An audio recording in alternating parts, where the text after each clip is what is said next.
हर माँ अपने बच्चे के लिए जीती है और जब कोई माँ अपनी बेटी से सालों तक अलग कर दी जाती है तो उसकी हर सांस एक जंग बन जाती है।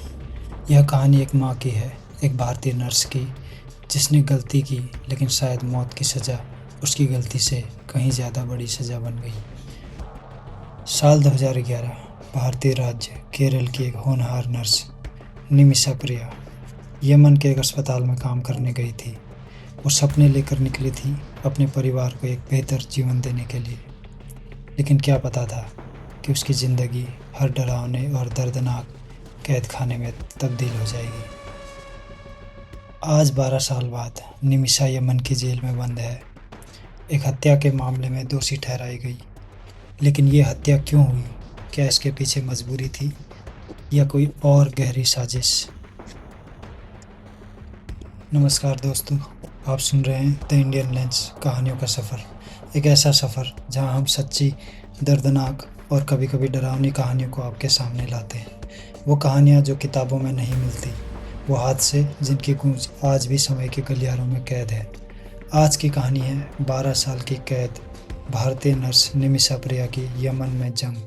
निमिषा प्रिया एक प्रशिक्षित नर्स केरल की रहने वाली 2008 में वो नौकरी के सिलसिले में यमन चली गई। वहाँ की एक निजी अस्पताल में कार्यरत रही।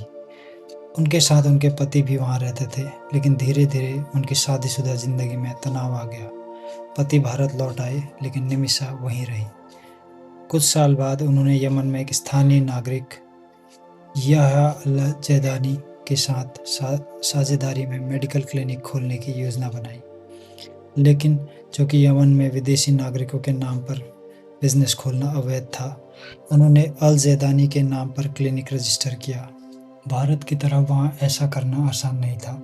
विदेशी नागरिक यमन में खुद से व्यवसाय नहीं खोल सकते, इसलिए क्लिनिक अल जैदानी के नाम पर रजिस्टर हुआ। असली संचालन निमिषा ही देख रही थी।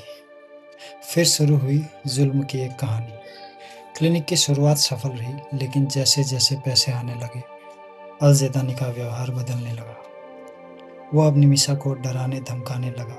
उसका असली चेहरा सामने आया। वो निमिषा के सभी दस्तावेज जब्त कर चुका था, जिसमें पासपोर्ट, आईडी और वीज़ा शामिल थे। अब वो न सिर्फ दस्तावेज वापस नहीं कर रहा था, बल्कि उसने निमिषा को शारीरिक और मानसिक रूप से प्रताड़ित करना शुरू कर दिया। मैंने कई बार भारतीय दूतावास में संपर्क किया, निमिषा की मां ने बताया, पर मेरी बेटी खुद बिना पासपोर्ट के कुछ नहीं कर सकती थी। हम बस दुआ कर सकते थे। करीब 2 सालों तक ये शोषण चलता रहा। 2011 में निमिषा ने यमन से भागने का फैसला किया, लेकिन उसके लिए उसे अपने दस्तावेज वापस चाहिए थे। उसने प्लान बनाया, जैदानी को एक इंजेक्शन के जरिए बेहोश करेगी ताकि दस्तावेज लेकर भाग सके। लेकिन यह प्लान गलत हो गया। इंजेक्शन की डोज ज़्यादा हो गई और अल जैदानी की मौके पर ही मौत हो गई।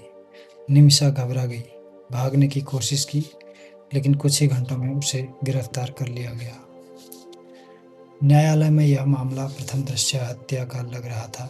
यमन के कड़े शरिया कानूनों के तहत निमिषा को मौत की सज़ा सुनाई गई। कोर्ट में एक गवाही थी जिसमें कहा गया था कि निमिषा की मंशा हत्या करने की नहीं थी, बल्कि दस्तावेज लेकर भागने की थी।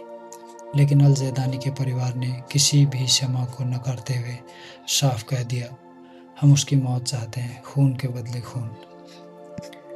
भारत में निमिषा की मां ने अपनी छोटी नातिन को पाला। हर रात वो अपनी मां की तस्वीर से लिपट कर सोती थी। जब भी फोन आता था, वो सिर्फ इतना कहती थी, मां कब आओगी। एक मां जो अपने बच्चों के लिए विदेश गई थी, अब खुद अपने बच्चों से 1 दशक से ज़्यादा समय से नहीं मिल पाई है। शरिया कानून के अनुसार अगर मृतक का परिवार माफ़ कर दे और ब्लड मनी स्वीकार कर ले, तो फांसी की सज़ा माफ़ हो सकती है। भारत में सेफ निमिषा अभियान शुरू हुआ, जिसमें सामाजिक कार्यकर्ताओं, वकीलों और आम जनता ने हिस्सा लिया। लाखों की राशि इकट्ठी हुई, जिससे अल जैदानी के परिवार को ब्लड मनी देने की कोशिश हुई। 2023 और 24 के बीच भारत सरकार और एनजीओ संगठनों के माध्यम से अल जैदानी के परिवार से बातचीत हुई। अब उम्मीद है कि माफ़ी का दरवाज़ा खुल सकता है। लेकिन उस दिन सब कुछ बदल गया जब अल जैदानी को बेहोश करने के लिए दी गई दवा की मात्रा ज़्यादा हो गई। उसकी मौत हो गई। इस घटना के बाद निमिषा को तुरंत गिरफ्तार किया गया और यमन की अदालत ने उसे हत्या का दोषी मानते हुए मौत की सज़ा सुनाई। निमिषा की माँ, बेटी और वकीलों की टीम ने मिलकर भारत सरकार से अपील की और एक लंबी कूटनीतिक प्रक्रिया शुरू हुई।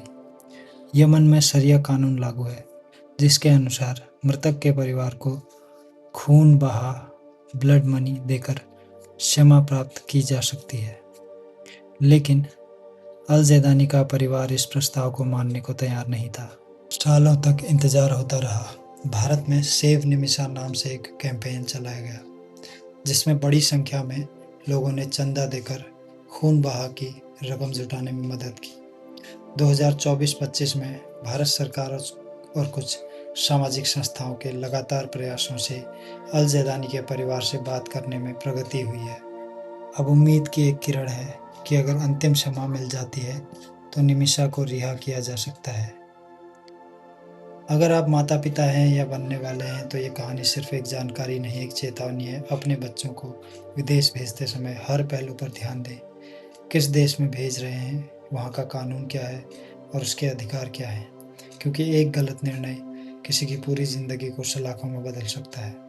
अगर आपको ये कहानी सच्ची लगी तो इसे ज़रूर शेयर करें ताकि कोई और इस जैसी भूल को न करे।